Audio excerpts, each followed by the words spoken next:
Raise your hand if you've ever told a lie. Leave your hand up if you've told a lie to yourself.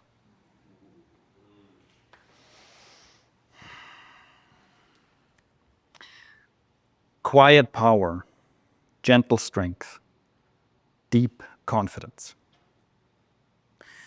I was on a tram in Amsterdam in 2017 when something completely unexpected happened that changed the course of my life.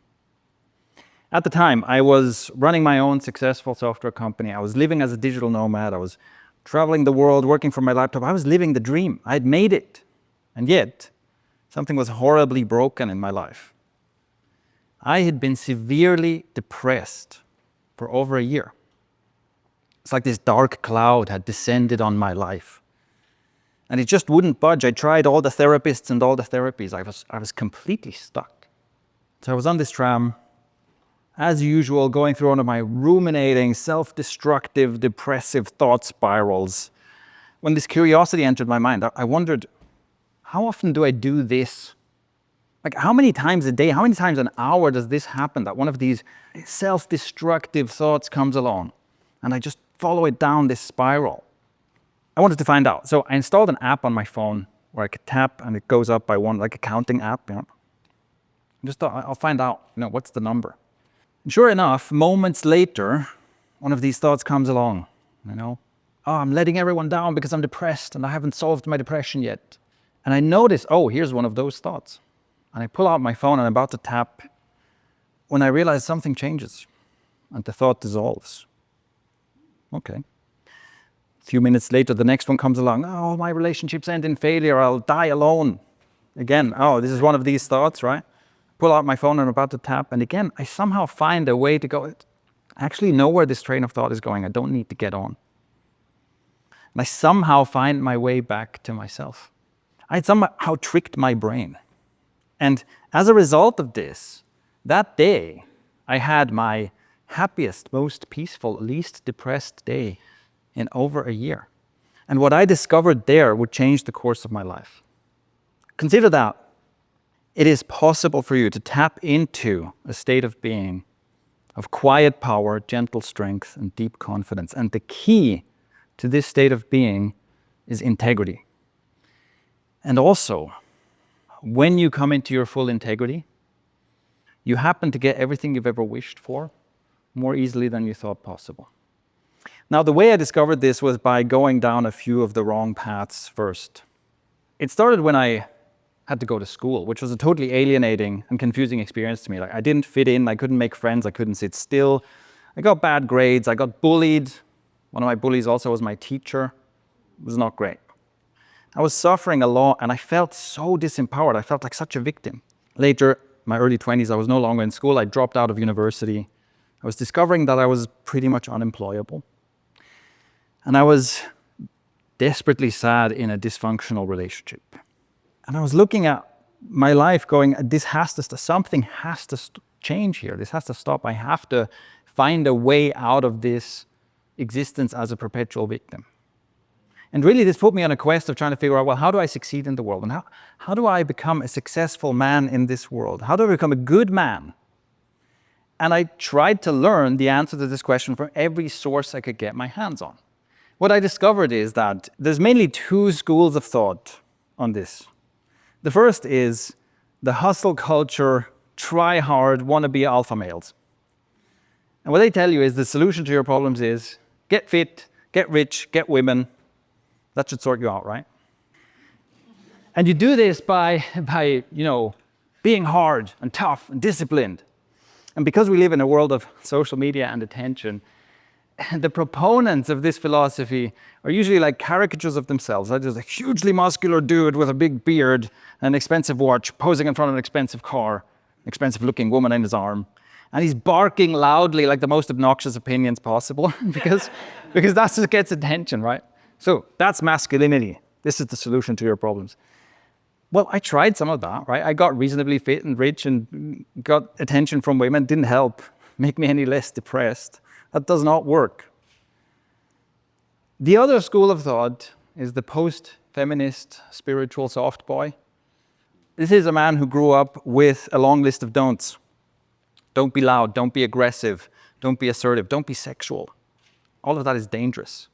And this message is very understandable. It comes from wounded women who have been victims of the unhealthy masculine, who are basically saying, please, whatever you do, don't become one of those guys.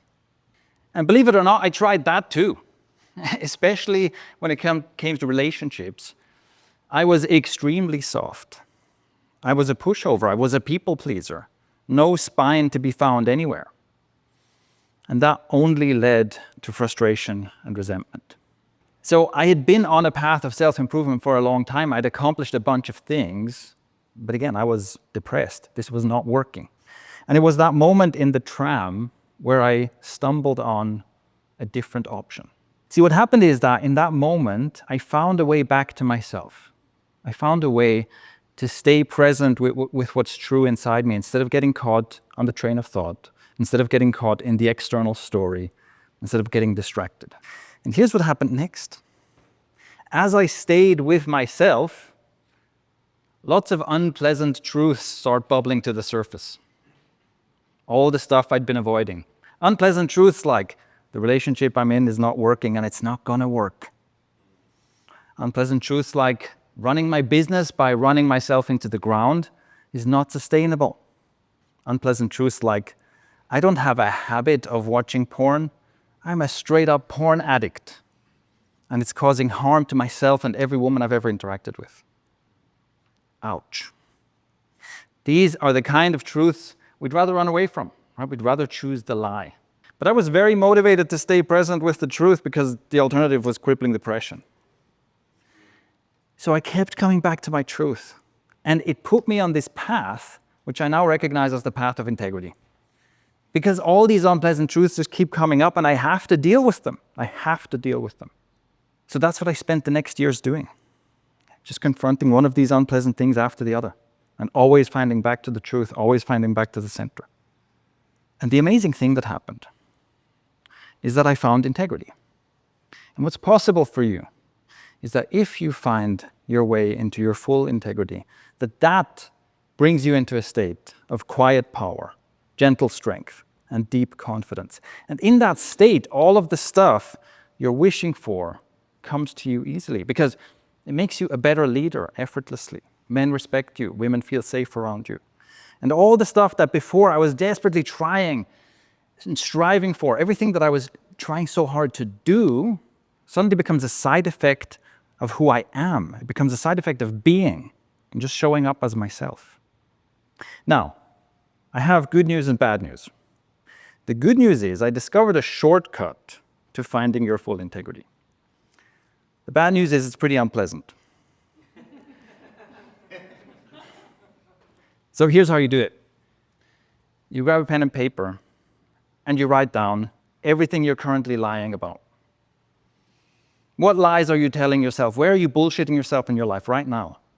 What lies are you telling to other people and to the world? What things are you putting up with in your life that you really should not be putting up with? This is not going to be a short list, by the way. And it's unpleasant to do this. It takes courage to confront the brutal facts of your life like this. But you'll also feel immediately this feels raw and real.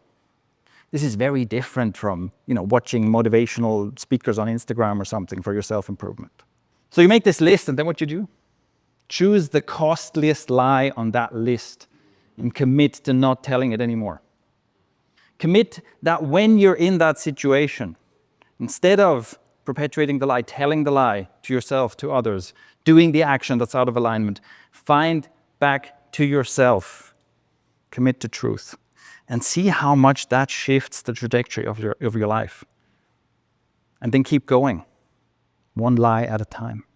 My wish for the world is that more men can find their way to this way of being.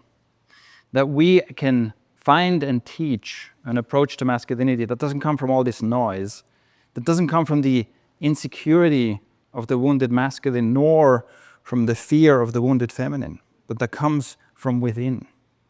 Because when we step into our full integrity, not only does it heal ourselves, it also heals our brothers and our sisters.